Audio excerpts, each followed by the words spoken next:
E aí galera, beleza? Sejam bem-vindos a mais um vídeo do Doug Channel, seu canal de dicas de cinema, séries e outras coisinhas mais da cultura pop. E hoje eu trago pra vocês aqui a minha análise do quinto episódio da segunda temporada de American Gods. Vamos ver o que eu achei desse episódio e bora pra análise!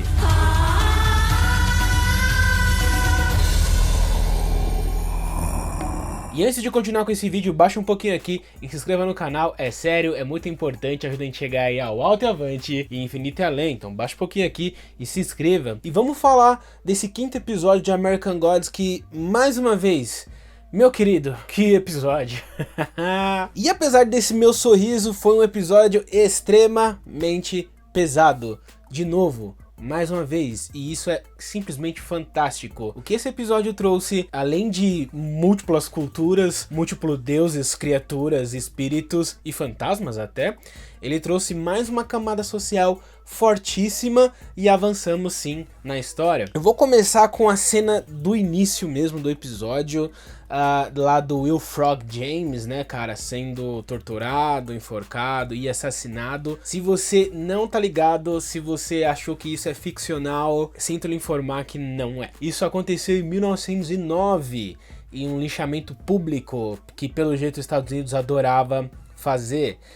Confesso que eu não conhecia a história do Will James aqui, o Will Frog James, mas me lembrou de um outro caso que eu conheci por conta lá do filme O Nascimento de uma Nação, por conta também de Infiltrado na Clã, que é uma história famosa de um linchamento absurdo de 1916 nos Estados Unidos. O linchamento do Jace Washington, cara, que foi acusado de ter assassinado e estrupado uma mulher, e ele foi linchado em praça pública. E por que eu falei do filme do Nascimento de uma Nação? É porque eles fizeram basicamente o que fazem com um personagem no filme, eles fizeram com esse cara. Eles arrastaram ele pra cidade, mutilaram, cortaram a sua genitália, tá ligado? Penduraram ele, queimaram o cara. Sim, isso aqui ainda é uma análise de American Gods e não um show de terror, mas infelizmente o mundo fez isso, cara. O mundo continua fazendo isso, com proporções menores ou maiores. Os 80 tiros estão aí pra provar isso. E é muito pesado. É uma das coisas mais pesadas que eu já vi no audiovisual. Eu não tô brincando. American Gods não é pra pessoas leves, tá ligado? American Gods não é pra ser sutil. American Gods é forte. E o espírito de abandono que o William Frog James aqui sente no episódio é o que leva ele a assombrar a essas pessoas, né? Principalmente as pessoas de cor. Levando elas basicamente à prisão, à morte e coisa do tipo. E esse sentimento de abandono da sua própria raça.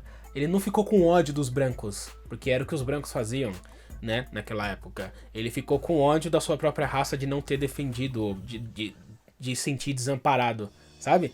Isso é forte e o discurso sobre negritude nesse episódio é mais uma vez incrível. Eu tô adorando esses episódios que tem o Mr. Ibis ali, todo o Cairo, toda essa pegada, o Shadow Moon sendo ali o nosso guia durante o episódio, que foi até meio que possuído pelo William Frog James aqui durante o episódio. Eu simplesmente tô adorando esses personagens. Nesse momento o Shadow Moon acorda do seu presságio, sonho, pesadelo, assombração, que eu não sei muito bem o que foi aquilo, e esbarra com Odin, pergunta-lhe se eles vão fazer alguma coisa. Odin fala que não precisa mais da ajuda do Shadow nesse episódio, né? E ele fica à mercê ali do Mr. Ibis. Um detalhe interessante para essa cena é que a gente vê também a Yggdrasil, que é a árvore do mundo, a árvore que sustenta os 9 reinos, né? Mitologia nórdica, velho, é confuso, tá? Inclusive, eu tive a sensação que era a mesma plantinha que o Itokomi deu lá pro Ifrit no episódio anterior, mas aí eu fui pesquisar e não é a mesma plantinha. Então qual plantinha é aquela que o Itokomi deu pro Ifrit pra dar pro Odin? Eu fiquei confuso. Bom, mas sei lá. Fala aí se você acha que não é.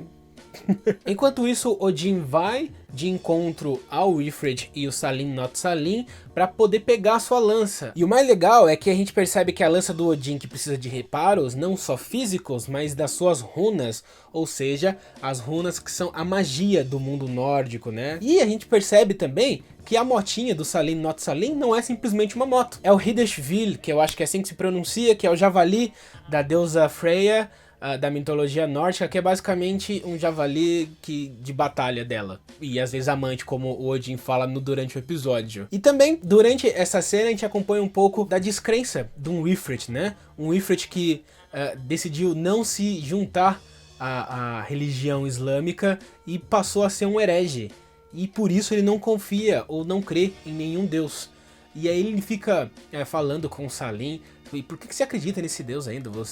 Você tá convivendo com deuses e você acha que o seu deus é o único deus ainda? E você não percebe que todos os deuses são egoístas, que só pensam neles e que não servem nada pra nós? É uma analogia interessante do Ifrit, que é basicamente um ateu, um herege, e que só segue Odin porque ele basicamente deve um favor pra ele. E no outro núcleo do episódio, a gente acompanha aqui o Mad Sweeney bêbado jogado na rua, numa festa, numa espécie de carnaval. E a Laura Moon chega e ele fala, né, o Didi enganou, né?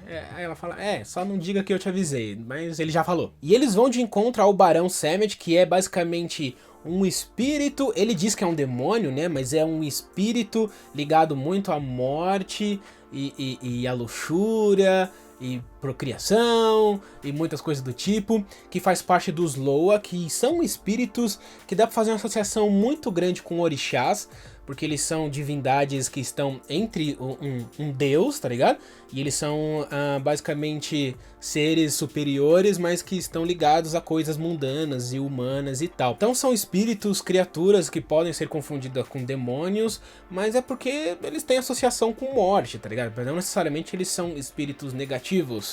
Pelo menos é o que parece. Então o Barão Sammed e a Mama Bridge, que é a esposa dele no episódio aqui, que é aquela mulher muito bonita, são donos de um bar aqui na série, eles vão ajudar a Laura Moon. Mas primeiro eles vão começar a irritar ela um pouquinho, ou dar pequenas sensações para aquele corpo morto dela, para ela sentir um pouco de vida, de toque, de ar, de gosto de comida, tá ligado? Parece que eles ficam brincando com a mortinha de estimação deles ali. Eles vão devolver a vida da Laura Moon se ela dá algo em troca. Pelo jeito, o Barão ali vai com a cara da nossa querida Laura Moon e do favor que o Mad Sweeney pede pra ele. E ele fala assim, tudo que eu peço em troca é a verdade.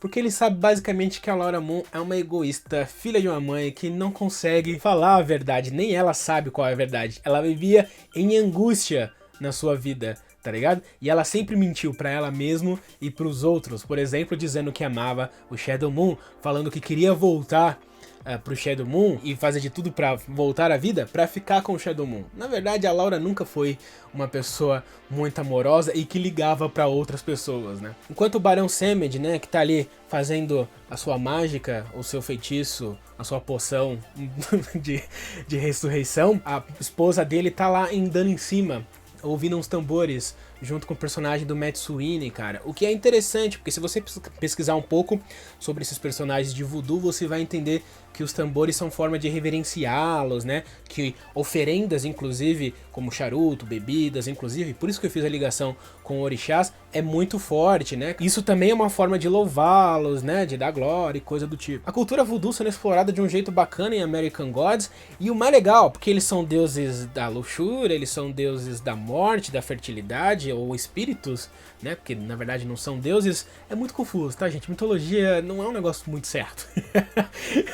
Quanto mais uma mitologia que não é a nossa, sabe? Que não é a que a gente tá acostumado, ou que não é a mitologia grega, que é um pouco mais fácil. Não, a mitologia é uma bagunça. Mas enfim, enquanto aqueles seres espirituais, seres poderosos, ligados aí a muitas coisas, estão dando em cima, um do Mad Sweeney e o outro em cima da Laura, eles começam a transar, a fazer sexo. E basicamente a Laura e o Mad Sweeney, durante o sexo com esses deuses, acabam fazendo sexo entre si, e o que é muito maneiro, porque basicamente dá a entender que o Mad Sweeney gosta da Laura Moon, de verdade, e que ela também gosta dele, por mais que ela não admita, porque ele fala lá, nosso querido Barão, que ela precisa de 2 gotas de um verdadeiro amor, ou de alguma coisa do tipo, e o qual que é? A pessoa que vem na sequência não é o Shadow, é sim o Mad Sweeney. E nessa cena temos, além de um sexo muito interessante, muito bem feito e muito bem filmado, temos um começo de relação entre os dois ali, que já tinha até aparecido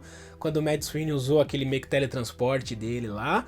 E você vê que tem coisa aí, os dois se gostam e tá na cara. E durante o episódio a gente vê que os deuses, principalmente os deuses, são egoístas, os deuses são algo que não é pra ser, que a gente deveria adorá-los, né? Porque eles não pensam na gente, eles só pensam neles. Quanto mais a gente acompanha a história dos deuses, mais é isso que a gente vê. E nesse episódio o Ifrit falou isso pra gente. E a gente vê o Mr. Ibis, que basicamente é o cara que tá por trás, junto com o Chacal aí, do nosso querido William Frog, aqui assombrando as pessoas. Ou é isso que dá a entender? Porque eles controlam as pessoas que morrem em Cairo, naquele lugar, e as pessoas de cor, para poder manter a loja deles aberta, para poder manter uma espécie de adoração a eles, para eles poderem continuarem relevantes e poderosos.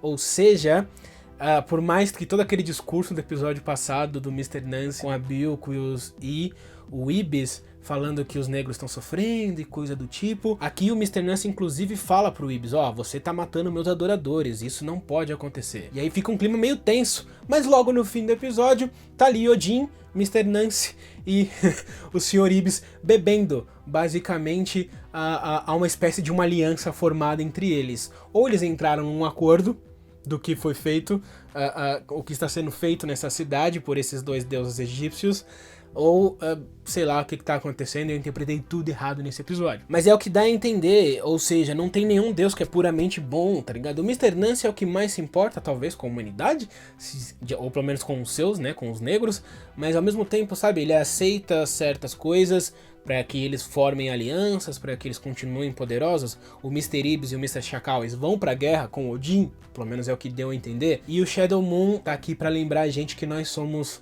todos mortais, junto com William Frog aí. É um episódio extremamente pesado, difícil de assistir, que tem cenas fortes, tem cenas chocantes, e quando você começa a pesquisar, você fica mais chocado com o que a humanidade pode fazer. É um episódio que traz muita referência, que traz muita coisa. Eu passei aqui 2 horinhas só estudando sobre deuses, vendo e vendo mais coisa e mais coisa, que fala tanta coisa de voodoo, mitologia nórdica, fala de cristianismo, islã, e uma das melhores coisas é você pesquisar isso, tá ligado? Você se interessar por isso, passar um tempinho dando uma olhada por aí. Você vai ficar maluco, porque é muita coisa, mas ao mesmo tempo é interessante, e é isso que American Gods traz pra gente, é um debate social absurdo, e mostrando como a América pode ser escrota, né?